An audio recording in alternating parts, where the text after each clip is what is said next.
नमस्कार, आप देख रहे हैं चर्चा में, आपके साथ मैं हूं दीप्ति शाही सिंह। बिहार विधानसभा चुनाव को लेकर महीनों से चल रहे संग्राम पर आज विराम लग गया है। आज दूसरे चरण का मतदान सुबह 7 बजे से शुरुआत जिसकी हुई थी और शाम 5 बजे, यानी अब पूरी तरह से जो मतदान है वो अब बंद हो गया है। यानी कि तमाम जो बड़े चेहरे जिनकी साख दांव पर लगी थी, उन सब का जो भविष्य है वो आज इन बैलेट बॉक्सेस में कैद हो गया है। यानी अब 14 तारीख को जो परिणाम है, नतीजे हैं वो आएंगे। लेकिन जरा आपको बता देते हैं अब तक के जो वोटिंग प्रतिशत रहा, वो मतदान का प्रतिशत कितना रहा। दोपहर 3 बजे तक 60.4% जो मतदान है वो हुआ। आपको बताते चले कि पहले चरण की तरह ही दूसरे चरण में भी बम्पर वोटिंग हुई है। पहले चरण में लगभग 64.66% मतदान हुआ था और अभी 3 बजे तक के जो आंकड़े हमारे पास आए हैं उसमें 60% तक जो मतदान है वो हो चुका है। हालांकि शाम 5 बजे तक मतदान होना था, तो जाहिर तौर पर इन आंकड़ों में बदलाव भी आएगा। आपको यह भी बताते चले कि साल 2020 में 57% लगभग जो मतदान है वो हुआ था। बिहार में दूसरे चरण की वोटिंग अब खत्म हो चुकी है। दोपहर 3 बजे तक के जो आंकड़े हैं वो आपको हम बता रहे हैं 60% से ज्यादा जो वोट प्रतिशत है वो रहा है। दोपहर 3 बजे तक का ये आंकड़ा है। ये आंकड़े जो हैं अभी इनमें बदलाव भी होगा, लेकिन जरा आपको एक बार बता देते हैं बिहार चुनाव के दूसरे चरण में 3 बजे तक 60% का मतदान। औरंगाबाद की बात की जाए, कुछ बड़ी जगह, बड़े जिले, वहां पर कितना प्रतिशत मतदान हुआ। पश्चिम चंपारण में 61.91%, पूर्वी चंपारण में 61.52% और इसी तरह से पहले चरण में 2020 की अगर बात की जाए तब 44.51% मतदान हुआ था और दूसरे चरण में दोपहर 3 बजे तक 2025 की बात की जाए तो 60% जो मतदान है वो हुआ। पहले चरण का जो मतदान है वो 6 तारीख को हुआ था और कहा जा रहा था कि बिहार के इतिहास में अब तक सबसे ज्यादा जो वोटिंग है वो हुई थी, यानी बम्पर वोटिंग हुई थी। लेकिन अब जब दूसरे चरण के जो आंकड़े हम देखते हैं 3 बजे तक के, उसमें भी ये सीधे तौर पर दिखाई दे रहा है कि इस बार भी दूसरे चरण में भी जो बम्पर वोटिंग है वो हुई है। आपको ये भी बताते चले कि पहले चरण में भी महिलाओं ने बढ़ चढ़कर वोटिंग में हिस्सा लिया था और इस बार भी दूसरे चरण में भी तमाम जो महिलाएं हैं वो नजर आई पोलिंग बूथ पर। कहा जा रहा है दूसरे चरण में भी महिलाओं ने जमकर वोटिंग की है। तमाम इन समीकरणों को समझने की कोशिश करेंगे चर्चा में आज, लेकिन जरा आज चर्चा के क्या सवाल हैं एक बार उस पर भी नजर डाल लेते हैं कि चर्चा में कौन से वो सवाल हैं जिनको लेकर आज हम बात करेंगे, उनके जवाब तलाशने की कोशिश करेंगे। पहला सवाल, दूसरे चरण में भी बम्पर मतदान, किस ओर वोटर्स का रुझान। दूसरा सवाल, महिलाओं ने खूब किया वोट, एनडीए या महागठबंधन, किस पर चोट। और तीसरा बड़ा सवाल, वोटर्स की लंबी कतार, किसे मिलेगा सीमांचल मिथिलांचल का साथ। ये 3 बड़े सवाल। लेकिन अब जरा आपको कुछ बड़ी तस्वीरें भी आज के दिन से जुड़ी हुई दिखा देते हैं। आपको बताते चले आज दूसरे चरण का चुनाव बिहार में मतदान होना था। 2 चरणों में इस बार चुनाव हो रहा था। 5 बड़ी तस्वीरें जरा आप देख लीजिए। दूसरे चरण का संग्राम, बड़े वो दिग्गज, वो बड़े चेहरे जिन्होंने आज वोटिंग की, मतदान दिया। पप्पू यादव लोकसभा सांसद, संजय जायसवाल बीजेपी के नेता हैं, प्रशांत किशोर जनसुराज पार्टी के संस्थापक, वो भी वोट करने पहुंचे थे, दिलीप जायसवाल प्रदेश अध्यक्ष बीजेपी के, और साथ ही साथ राजेश वर्मा सांसद हैं एलजेपी आरवी के। तो ये बड़े कुछ चेहरे जो आज मतदान करने पोलिंग बूथ पर पहुंचे, सबने अपना अपना जो वोट है वो डाला और अब सारे जो तमाम उम्मीदवार थे आज दूसरे चरण में, उनकी किस्मत अब इन सारे वोट बॉक्सेस में बंद हो गई है। 14 तारीख को जो नतीजे हैं वो आएंगे। आपको जरा कुछ और बड़ी तस्वीरें दिखा देते हैं। बड़ा दिन था आज बिहार के लिए। दूसरे चरण का मतदान आज सुबह 7 बजे से शुरू हो गया था। कुछ बड़ी तस्वीरें आज की देख लीजिए। भारत नेपाल सीमा पर जो सुरक्षा है वो कड़ी कर दी गई थी आज के दिन को देखते हुए। साथ ही साथ जो मतदाता आज वहां पर थे, उत्साह देख सकते हैं। लंबी लंबी जो लाइनें हैं वो लगी हुई थी।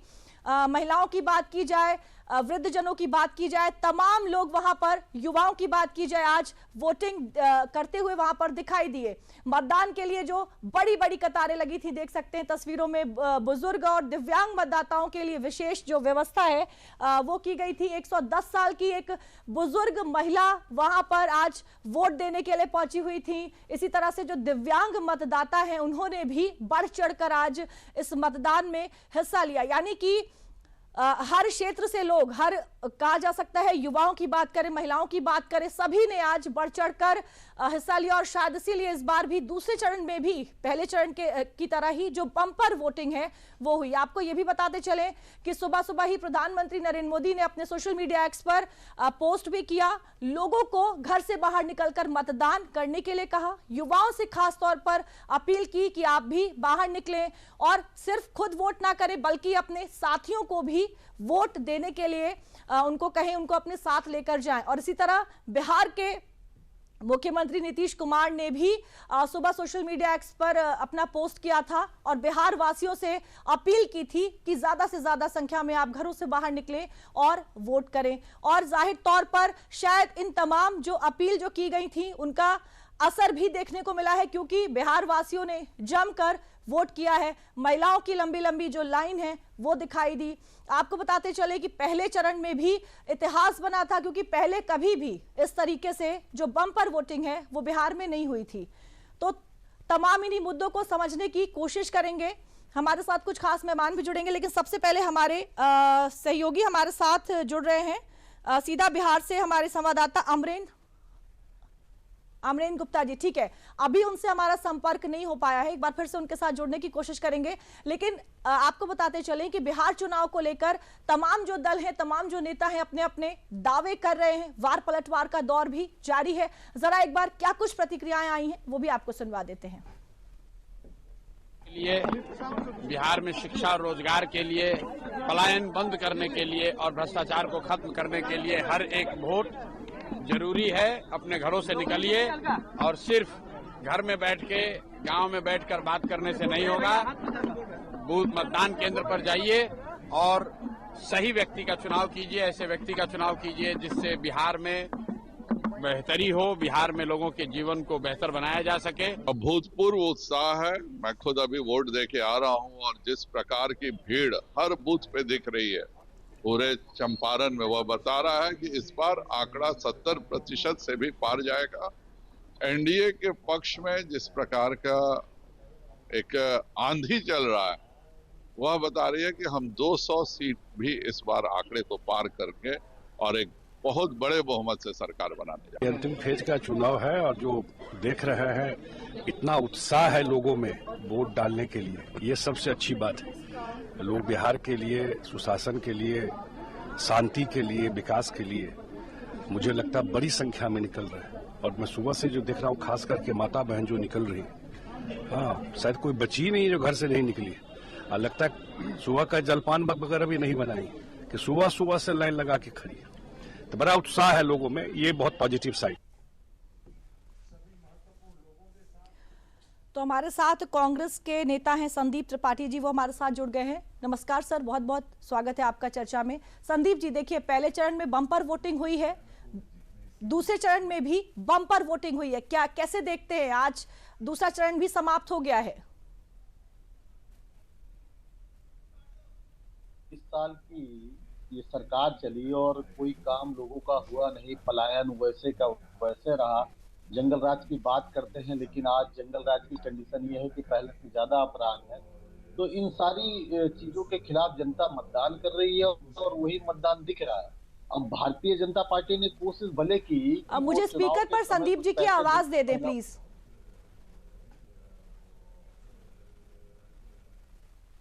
जी बोले संदीप जी आप।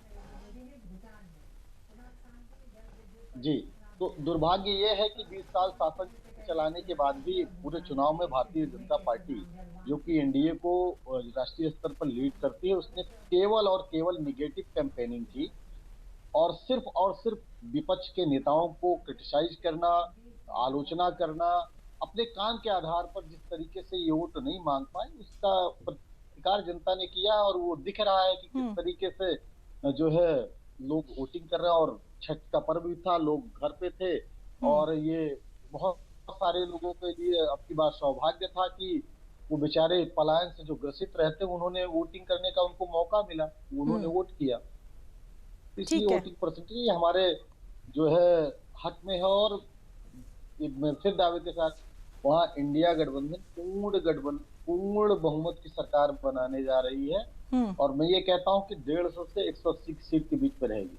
इंडिया। चलिए ठीक है, हमारे संवाददाता अमरेंद्र गुप्ता जी हमारे साथ जुड़ गए। अमरेंद्र, आप मुझे सुन पा रहे हैं? ठीक है अमरेंद्र, ठीक है अमरेंद्र, क्या कुछ अपडेट है आपके पास? दूसरे चरण में भी बताया जा रहा है बम्पर वोटिंग, 3 बजे तक के जो आंकड़े हैं लगभग 60% से ज्यादा मतदान हुआ है आज बिहार में। निश्चित तौर पे मैं ये कह सकता हूं कि बिहार का चुनाव 2025 जो है एक नई परिभाषा के साथ नई पटकथा लिखेगा, और जो लोकतंत्र के महापर्व में जो मतदाताओं ने जो उत्साह दिखाया, तो ये निश्चित तौर पे 60 जो मतलब 3 बजे तक बिहार ने प्रथम श्रेणी से पास कर लिया मतदाताओं ने, और जो पिछला आंकड़ा 65% था उसको भी पार कर जाएगा। यानी कि शाम को जब 6 बजे का आंकड़ा आएगा तो 65% का जो आंकड़ा है निश्चित तौर पे पार करेगा। और इसमें सबसे बड़ी जो भूमिका है निर्वाचन आयोग की। निर्वाचन आयोग ने जिस तरह से तैयारियां की पिछले दो महीनों से लगातार गहन तैयारियां पूरे बिहार में की, और इस बार मतदाताओं को लुभाने के लिए न सिर्फ मतदाता कैंप लगाए बल्कि जिस तरह से अवेयर किया गया, और जो पहली बार बिहार के मैं तो पिछले 20 दिनों से बिहार के हर बूथ पे घूमा हूं, हर विधानसभा की सीट पे घूमा हूं, लगभग यही स्थिति की मतलब लोगों को जो चुनाव आयोग ने जो तैयारियां की है उससे न सिर्फ अवगत कराया बल्कि उसकी झलक बूथ सेंटर्स पर भी दिखी। बूथ सेंटर्स पे बाकायदा जो तैयारियां थी, उसके अलावा आप देख सकते हैं कि वेब कास्टिंग हो रही थी जिसकी मॉनिटरिंग पटना में की जा रही थी और चुनाव आयोग उसको दिल्ली में कर रहा था। तो पारदर्शिता बनाए रखने के लिए पूरे कदम उठाए गए।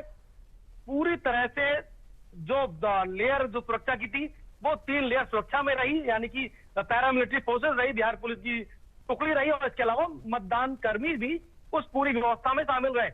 दूसरी अच्छी बात देखिए कि जो एक बिहार का जो 243 का जो सीटों का गणित है उसमें 121 और 122 की जो ये सीटें हैं, ये आप मान लीजिए कि खासी अहम इसलिए भी हो गई थी क्योंकि आप ये मानिए कि कैमूर, भभुआ, सासाराम और रोहतास, ये जो विधानसभा क्षेत्र है यहाँ पर लगभग बराबर की फाइट होती थी एनडीए और महागठबंधन में। और अगर आप 2020 का आंकड़ा देखेंगे तो 2020 में भी यहाँ पर 22 सीटें थी, 22 सीटों में 11-11 सीटें ली। लेकिन इस बार की चीजें बदल गई। इस बार जो है चीजें बहुत परिवर्तित हुई। लोगों ने जिस तरह से प्रधानमंत्री नरेंद्र मोदी ने पूरे बिहार में 14 बड़ी रैलियां की, और उन रैलियों के माध्यम से प्रधानमंत्री ने जिस तरह से ये बताने का प्रयास किया कि सुशासन के रास्ते पर बिहार आगे बढ़ गया है, विकास के रास्ते पर आगे बढ़ गया, तो ऐसे में लोगों की एक बड़ी भूमिका है। और एक बड़ा मुद्दा जब बना, जब प्रधानमंत्री जी ने कट्टे वाला आरजेडी की मन से जब कट्टे की और जंगल राज की बात की गई तो इसको भारतीय जनता पार्टी ने मुद्दा बनाया। तमाम बड़े नेताओं ने बिहार में कैंप किया और इस मुद्दे को आगे लेके गए। तो जनता कहीं पर सोचने पर जरूर मजबूर हुई। जो मतदाता है उन्होंने जरूर सोचा कि आखिर बिहार में कैसी सरकार चाहिए, किस तरह की सरकार चाहिए। और लगभग मैंने हर व्यक्ति से ये पूछने का कोशिश की है कि आपको किस तरह की बिहार चाहिए, तो सभी ने ये कहा कि वो बिहार जो विकास के रास्ते पर आगे बढ़े, वो बिहार जो रोजगार में आगे बढ़े, जो पलायन को रोके, और वो बिहार जिसमें समृद्धि और तरक्की के रास्ते खुले। तो इस तरह की बिहार की परिकल्पना के साथ लोगों ने मतदान किया है, और ये निश्चित तौर पे एक नई परिभाषा की ओर इशारा कर रहा है। अमरेंद्र, आपने बताया, लोगों से बात की आपने, लोगों ने कहा कि जो ऐसी सरकार जो विकास करे, तमाम मुद्दे आपने बताए, लेकिन महिलाएं जो हैं बढ़ चढ़कर, हमने देखा पहले फेज में भी महिलाओं ने वोटिंग की, और इस बार भी जो तस्वीरें सामने आई, बम्पर वोटिंग हुई है महिलाओं की तरफ से भी। आपने बताया 20 दिन से आप बिहार में ही है, महिलाओं से अगर आपकी बातचीत हुई तो इस बार महिलाएं जो है वो किन मुद्दों को लेकर इस बार महिलाओं ने बढ़ चढ़कर वोटिंग में हिस्सा लिया है? निश्चित तौर पे बिहार की 3,49,00,000 महिलाएं पूरी मतदाता जो है इस बार की बिहार में, उनका एक बहुत महत्व रोल इसलिए भी हो जाता है कि आप देखिए कि बिहार के 3 चुनावों में 2020, 15 और 10 और फिर 2025 महिला घर से आगे निकली। और अगर आप 7 बजे बूथ की तस्वीर देखते तो महिलाओं ने लाइन लगाकर वोटिंग की है। तो महिलाएं संबल हुई हैं, महिलाएं सशक्त हुई हैं, और बहुत सारी ऐसी योजनाएं इन पिछले सरकारों ने चलाई है जिससे महिलाओं को सशक्तिकरण का रास्ता मिला है। और महिलाओं ने कहा है कि हमें सशक्त होने के लिए हमें सरकार से जो चीजें चाहिए वो सरकार प्रोवाइड करा रही है। तो महिलाएं, जागरूक महिलाओं ने इस बार जो है अपने मन मुताबिक सरकार चुनने की कोशिश की है। और ये वही तस्वीर है जब आपने देखा कि फर्स्ट चरण में जो महिलाओं का फीसद था, वोट फीसद, वो देखिए पुरुषों से 8% ज्यादा था। और एक तो मीनापुर जो विधानसभा सीट है उसका ओवरऑल अगर मतदान प्रतिशत देखें तो 77% था। तो ये बताता है कि महिलाएं अपने अधिकार के लिए जागरूक हुई हैं। और बिहार की जो एक तस्वीर बनी रहती थी कि बिहार की महिला घर से आगे नहीं निकलेगी, तो वोट में मुझे लगता है दिल्ली और मेट्रोपॉलिटन सिटी से भी पहले महिलाएं बूथ पर गई है। तो एक बड़ी तस्वीर जो मैं आपकी बात कर रहा था, एक बड़े कैनवस पर अगर बात होगी बिहार के विधानसभा चुनाव 2025 की, तो ये निश्चित तौर पर जाना जाएगा कि इस बार बिहार की महिलाओं ने अपने मन मुताबिक सरकार बनाने की कोशिश की है। और वो सभी मुद्दे, चाहे वो गठबंधन के नेता हो या एनडीए के नेता हो, सभी ने जो अपने मुद्दों को, जो प्रचार को, जो वादों को महिला सेंट्रिक को रखने की कोशिश की। इसका मतलब कहीं ना कहीं महिला वोट बैंक बहुत इंपॉर्टेंट है और वो दिखाया। इसमें एक फैक्टर और ऐड करूंगा, जो बिहार के 14 लाख यूथ है, इस बार उनका भी योगदान बहुत अहम है, क्योंकि टोटल मतदाताओं की संख्या इस साल बिहार में 14 लाख है, जिन्होंने ये तय किया है कि आने वाले भविष्य में वो कैसी बिहार को देखना चाहते हैं। और ये 18 से 19 जो एज है, उन्होंने 20 साल पहले का बिहार नहीं देखा था, यानी कि 2005 से पहले का बिहार उन्होंने नहीं देखा था। और प्रधानमंत्री की अपील उनके पेरेंट्स से जो थी वो भी बहुत अहम है, मैं उसको भी कोट करना चाहूंगा। प्रधानमंत्री जी बिहार के मंच से कहा कि हमने आपके माता पिता से सुशासन के लिए वोट मांगा था और सुशासन पे उन्होंने सरकार दी। अब युवाओं को आगे आना है और युवाओं को बिहार में अपने तरक्की के मुताबिक, अपने मन के मुताबिक सरकार बनानी है। तो ये 14 लाख युवा भी कहीं ना कहीं महिलाओं के साथ एक नई सरकार बनाने की दिशा और दशा में बड़ा योगदान दे रहे हैं। बिल्कुल, बहुत बहुत धन्यवाद अमरेंद्र हमारे साथ जुड़ने के लिए और तमाम जानकारी देने के लिए। हमारे साथ कांग्रेस के प्रवक्ता हैं संदीप त्रिपाठी जी। संदीप जी, अगर हम सीमांचल की बात करें दूसरे चरण में, संदीप जी आप मुझे सुन पा रहे हैं? जी जी जी, ठीक है। क्या लगता है, क्योंकि इस बार सीमांचल में जो है कई तरह से जो समीकरण है वो बदले हुए नजर आए, क्या कहीं अब ऐसा तो नहीं होगा परिणाम आने के बाद कि आपको लगेगा कि अजदुद्दीन ओवैसी ने जो ऑफर दिया था साथ आने का वो मान लेना चाहिए था, ऐसा कुछ तो नहीं है? नहीं देखिए, बिल्कुल नहीं। पहली बात तो ओवैसी जी को बिहार की जनता मूर्ख नहीं है, उसको पता है कि वो किसके लिए और क्यों काम करते हैं और उनका मुख्य एजेंडा क्या होता है। ठीक है, सांप्रदायिकता के खिलाफ चाहे वह इस तरफ का हो या उस तरफ को, कांग्रेस ने कभी समर्थन नहीं दिया है, पहली चीज। दूसरी चीज, हाँ उन्होंने अगर हमको बाहर से समर्थन देने की कोशिश की है तो बात अलग है, लेकिन हमने कभी उनको समर्थन नहीं दिया, पहली चीज। दूसरी चीज, अभी देखिए अमरिंदर जी ने कई बातें की, लेकिन मैं उससे असहमति दर्ज कर रहा हूँ, इसलिए कि देखिए वोटिंग का तो समय भी निकल गया है, प्रचार के लिए मैं बातें नहीं कर रहा हूँ। फैक्ट ये है कि मोदी जी का भाषण आप 15 का उठा कर देख लीजिए, 20 का उठाकर देख लीजिए और 25 का उठाकर देख लीजिए, मैं दावे के साथ कह रहा हूं कि उस भाषण में आपको अंतर नहीं मिलेगा। उन्होंने कहा कि 14 रह गए मोदी जी की, ये है इसलिए जो है हो सकता है कि सीट मतलब वोटिंग परसेंटेज बढ़ गया। उनका कहने का मतलब था कि इस वजह से भाजपा आ सकती है। भैया 2020 में भी उन्होंने 12 की थी, तब भी वो दूसरे नंबर की पार्टी थे, पहले नंबर की पार्टी तो राजद थी वहां पर। तीसरी चीज, मोदी जी ने बहुत सारे वादे बिहार की जनता के लिए किए थे 2020 में, उसमें से एक भी वादा वो पूरा नहीं किए, एक भी वादा।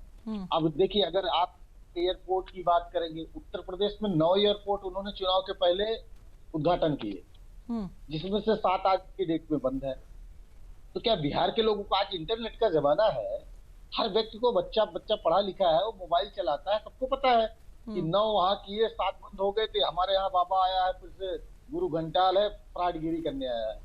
अब लोगों को पता चल गया कि हमारा देश का प्रधानमंत्री झूठा है, झूठ बोलता है, मिथ्यावाचक है। अरे संदीप जी देखिए, अब 2 चरणों में मतदान होना था, आज पूरा हो गया, 14 तारीख को तो नतीजे आ ही जाएंगे, कौन जीता कौन हारा, किसके वादों पर बिहार की जनता ने एतबार किया, ये तो सब साफ हो जाएगा। मैं और आप बैठकर आकलन करें, अब मुझे नहीं लगता है, अब तो जो चीजें थी वो फाइनल हो चुकी हैं।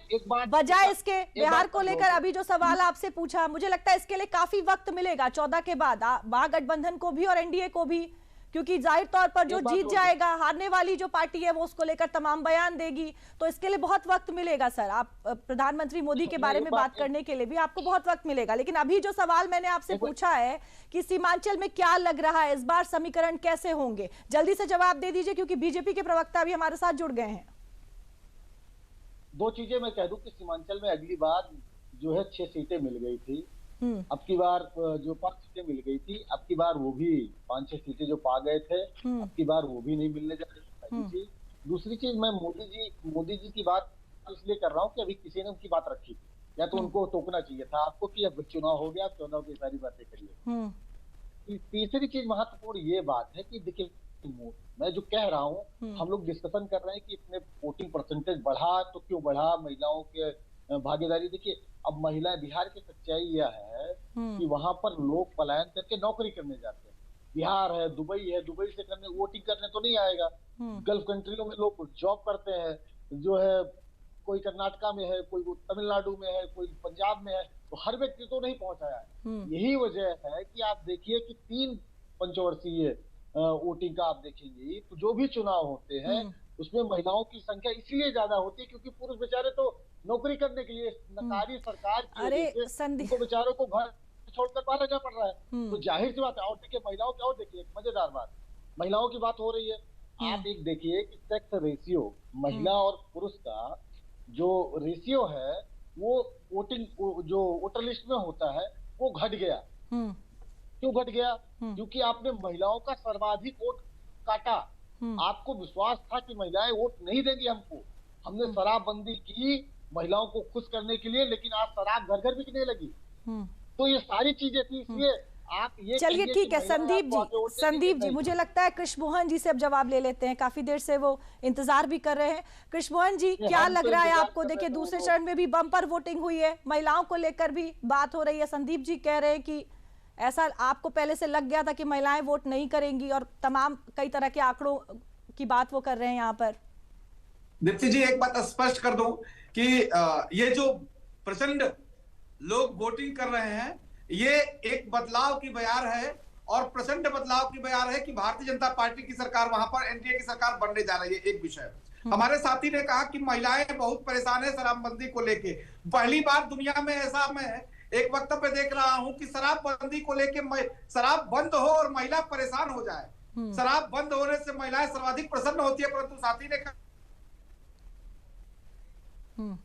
कि जनता सुन रही है। दूसरा विषय ये है कि संदीप जी जितनी बड़ी बड़ी बातें कर रहे हैं अपने दल की, वास्तविकता ये है कि बिहार में इनकी नगण्यता है, बिहार में इनकी शून्यता है। फिर भी इन्होंने कहा कि मोदी जी का आपने 14 से लेकर और 25 तक का जो भाषण सुना होगा, सब में एक रूपता होगी, एक तरह का। हाँ साहब, जो हमने 14 में संकल्प लिया था वो 40 तक का संकल्प है। भारत को विकसित करने का एक संकल्प है, भारत की एक व्यवस्था को दुनिया के सामने खड़ा करने का हमारा संकल्प है। तो निश्चित तौर पर संदीप जी को भी स्क्रीन पे ले लीजिए, हंस रहे हैं, देखते हैं। हाँ, वो कल भी कह रहे थे, वो आज भी कह रहे हैं। दूसरा, हमारे साथी से, चूंकि अब आज दीप्ति जी ये चुनाव का वोटिंग खत्म हो गई, तो अब एक नया काल शुरू होगा। कल तक इनके लिए राहु काल था, अब एक काल शुरू होगा ईवीएम का रोना और वोट चोरी का रोना। ये 14 से पहले शुरू करेंगे कि ईवीएम में ये लोग टैंपरिंग कर रहे हैं, ये वोट चोरी किया इसलिए हम हार गए, वोट लोग महिलाओं का काटा हम हार गए। ये प्रकल्प हमारे साथी ने शुरू कर दिया है। तो ये भैया अभी 14 आने दीजिए, 14 पे ये बात कहिएगा, आज कहेंगे तो शुरू हो जाएगा आज से ही। पुनः इस बात को कहता हूं कि जो विपक्ष है वो हताश है, निराश है, और आज की वोटिंग को देखने के बाद हमारे संदीप भाई इस बात को महसूस कर गए हैं कि अब कल से शुरू करना है कि ईवीएम चोरी हो गई, वोट चोरी हो गया, महिलाओं का वोट कट गया इसलिए मार गए। साहब अभी मत कीजिए संदीप भाई, निश्चिंत रहिए, सरकार बन रही है, ये काम 14 तारीख को कीजिएगा, प्रसन्नता देश को। दीप्ति जी चलिए ठीक है, बोल लीजिए संदीप जी, बोल लें आप। दो चीजें आप समझिए। पहली बात तो भाई साहब, अभी आपने बताया कि 40 तक का हमारा संकल्प है। मोदी जी के जो भाषण है उसमें एक चीज कॉमन नहीं थी। कब तक? 2022 के पहले तक कॉमन थी, फिर 22 के बाद बदल गया। 22 तक क्या था? वो कहते थे कि उनके सारे वादे 2022 तक हम ये कर देंगे, 2022 तक सबको पक्का मकान, किसानों की आमदनी दुगना, बुलेट ट्रेन चला देना, जो है 100 स्मार्ट सिटी बना देना, सबको पक्का मकान, ये सारे वादे आपके 22 तक थे। आप उसमें नकारे साबित हुए। आप बोल दीजिए कि एक वादा पूरा कर पाए हो। बुलेट ट्रेन क्या मोदी जी के घर से चल के जसोदा बेन के घर तक जाती है? कहाँ से कहाँ तक चल रही है, कहाँ है, क्या पता है? जरा बताइए, देश जानना चाहता है। 100 स्मार्ट सिटी बना रहे थे ना आप, वो जो कहा वो अमित शाह का लौंडा जैसा वो जो जिस शहर में रहता है उसको बनाया कि कौन सा वो शहर है? शहर का नाम बताइए। तो स्मार्ट सिटी में से 11 उत्तर प्रदेश में से एक का नाम बता दीजिए जिसको आपने स्मार्ट बना दिया हो। नहीं बना पाया। आज ये कह रहे हैं कि हमारा अब 22 तक का जो झूठ पकड़ा गया तब 40 तक का है। जनता को मूर्ख समझे हैं। चुनाव फ्रॉड करके 420 करके वोट चोरी करके जीत लेना अलग बात है। जनता जुटिया रही है, लतिया रही है, मार मार भगा रही है, डिप्टी सीएम को दौड़ा दौड़ा के मार रही है। संदीप भाई ये बात 14 शांति से सुना, आज मत कहिए। अब 14 तक, अभी 14 तक, अब 14 को ज्ञान दीजिएगा। अब शांति से सुनिए। 14 को ये बात कहिएगा कि वोट चोरी हो गई तो आप दीजिए, टेम्परिंग हो गई, ये हमारे साथ ये काम भैया 14 को कृष्ण जी पहले बोल लेने दीजिए, फिर आरोपों के जवाब दे दीजिएगा। हाँ बोल लेने दीजिए, बोले संदीप जी। आप वोट चोरी करते रहे और हम जनता को बताए भी ना भाई। हम तो पूरे कैंपेनिंग में पूरा प्रचार हमने किया, हर रैली में हमने ये बात उठाई और तथ्यों के आधार पर उठाई। अगर उन तथ्यों का जवाब आपके पास हो, आपके इलेक्शन कमीशन के पास जवाब हो, तो आइए 1 to 1 डिबेट कर ले। चुनाव आयोग कर ले। मोदी जी को तो कहा राहुल जी ने, हिम्मत हो 1 to 1 डिबेट कर ले। मोदी जी वही बात करेंगे। प्रेस को आज 11 साल से संबोधित करने से डरते हैं। दीप्ति जी आप लोग उससे डरते हैं। कितने डरपोक प्रधानमंत्री है हमारा कि हमारे पत्रकार बंधुओं से इतना डरता है कि एक पीसी नहीं कर पा रहा है और उसको बताता हो 56 इंची है। अरे वो भाई फ्रॉड है, झूठा है, अडानी का चेला है, उसी के लिए काम करता है और उसी के पैसे से पहला चुनाव लड़ा, उन्हीं के हवाई जहाज से उड़ा और उसकी कीमत आज भी देश अदा कर रहा है। इसके अलावा मोदी जी, फिर मैं कह रहा हूँ कि दुर्भाग्य है इस देश का कि हमारे यहाँ कहावत है दीप्ति जी, कहा जाता है कि काट की हांडी बार बार नहीं चढ़ती। मोदी जी बड़ा होशियार आदमी, उसको कहता है कि बिल्कुल काट की हांडी चढ़ती है, मैं हांडी बदल दूंगा। मतलब हर बार नया झूठ। अभी देखिए एक रिसेंटली का झूठ बता रहा हूँ। उन्होंने कहा एक रैली में कहता, देश का प्रधानमंत्री कहता है कि जो है सरदार पटेल जी जब उनका देहांत हुआ तो उनके अंतिम संस्कार में जवाहरलाल नेहरू अरे संदीप जी देखिए वक्त बहुत लिमिटेड है हमारे पास। अब उनको भी आरोपों के जवाब दे लेने दीजिए ना, इतना सारा वक्त है नहीं इतनी सारी बातों के लिए। हाँ मुद्दे पे बने रहे। चलिए कृष्ण जी बोले आप। जी दीप्ति जी, हमारे साथी संदीप जी ने कहा कि बिहार में आप वोट चोरी कर रहे हो और हम बताए भी ना, परंतु बिहार में जो वोट चोरी की बात कर रहे थे, जिन लोगों का नाम कटा वहां पे एक व्यक्ति नहीं आया ये कहने के लिए साहब हम एप्लीकेशन दे रहे हैं, हमारा गलत नाम कट गया है। एक व्यक्ति नहीं आया, परंतु ये कहेंगे वोट चोरी। अभी हमारे साथी कह रहे थे कि इस देश के प्रधानमंत्री को ये कह रहे थे कि वो ब्ला ब्ला क्या क्या बातें कर रहे थे। मुझे लगता है कि ये शुद्ध रूप से एक घृणित मानसिकता से रोगी हुए। इन्होंने कहा कि एक दिन का राजनीति का अनुभव नहीं। साहब राजीव गांधी जब भारत की राजनीति में आए थे, प्रधानमंत्री बने तो कितने दिन का अनुभव था उनको? इंदिरा गांधी आई थी तो कितने दिन का अनुभव था उनको? पुनः इस बात को कहता हूं कि आप एक पारिवारिक राजनीतिक व्यवस्था को संचालित करने वाले लोग हैं और आप उसी को लेकर चलते हैं। खूब चलिए। इस देश के और इस उत्तर प्रदेश और बिहार में जिस तरह से पक्के मकान दिए गए, सड़कें बनाई गई, बिजली दिया गया, सुरक्षा दिया गया, सब वही बिहार है जहां पर व्यक्ति विशेष 6 बजे के बाद घर से बाहर नहीं निकलता था। बेटियां घर से 5 बजे के बाद बाहर नहीं निकलती थी, उठा ले जाते थे, अपहरण का एक उद्योग चलता था। और वही जिनका आप समर्थन करने जा रहे हैं, बेटा उठा करके, डॉक्टर का बेटा उठा करके सीएम हाउस से मिलता है, डॉक्टर की गाड़ी सीएम हाउस में मिलती है। ये बिहार भूला नहीं है। और ये जो बिहारी, अभी आपका रहना था दीप्ति जी, हमारे साथी कह रहे थे कि अभी वोटिंग परसेंटेज बढ़ रहा है, उसका एक कारण है इसी बिहार में। कृष्ण जी समय समाप्त हो रहा है सर, जल्दी से बात पूरी कर लें, 5 सेकंड में बात पूरी कर लें सर। हाँ। किस तरह से बिहार में पलायन हुआ और उस पलायन का कारण क्या था, कौन लोग थे? ठीक है चलिए अब तो 14 तारीख को नतीजे आ ही जाएंगे। कृष्णमोहन जी, संदीप जी और जनता ने किसको चुना है ये भी साफ हो जाएगा। बहुत बहुत धन्यवाद कृष्णमोहन पांडे जी, संदीप त्रिपाठी जी हमारे साथ जुड़ने के लिए। तो 14 नवंबर को नतीजे आ जाएंगे और तब पता ही लग जाएगा कि बिहार की जनता ने किसे चुना है। चर्चा में मेरे साथ फिलहाल के लिए इतना ही। मुझे दीजिए इजाजत। नमस्कार।